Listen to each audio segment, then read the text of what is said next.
И они меня тоже любят. Любовь взаимная такая этих пчел. Для сям'і патомнага пчаляра са старажытнай палескай вёскі Качановіча Мікалая Качаноўскага пчолы даўно сталі блізкімі суседзямі. Гэта сёлета ў аграсядзібе пражывае толькі 10 пчаліных сем'яў, але затое ў якіх умовах? Побач з традыцыйнымі вуллямі старыя, але пры жаданні яшчэ дзеючыя борці. Усяго 55 калод. Сюды яны былі прывезены з Іванаўскага, Лунінецкага, Столінскага і Кобрынскага раёнаў.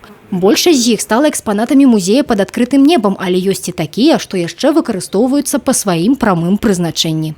Я понял, что мед сам по себе, он не носит целебный полезным, а есть продукты пирога, прополис, пыльца. Вот если мы будем добавлять, увеличить количество пироги и пыльцы в этот мед, и будут свойства, то есть целебные свойства меда будут возрастать в несколько раз.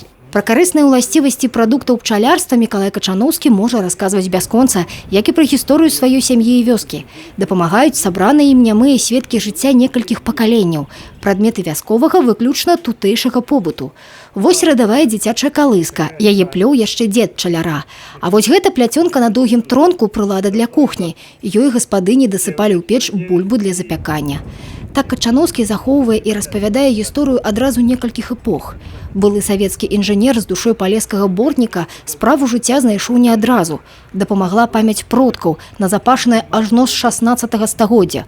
Гэта сёння ў Качановічах пчол трымае толькі адна сям'я, а 5 стагоддзяў таму і людскіх, і пчаліных сем'яў тут было багата.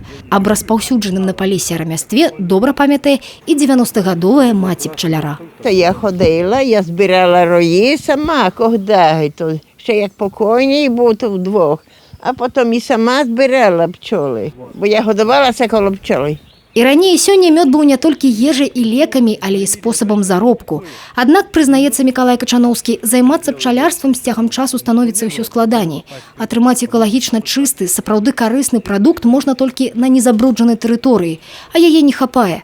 Яшчэ адна перашкода – мядовы сурагат, які паступова выцясняе сапраўдны кветкавы мёд з айчыннага рынку. Пчаляр нагадвае, якасны прадукт не можа каштаваць танна, а набываць мёд лепш у праверанага вытворцы. Тацяна Будгусаім, Алеся Зелянко і Александр Дзячэнка, тэлерадыёкампанія «Брэст».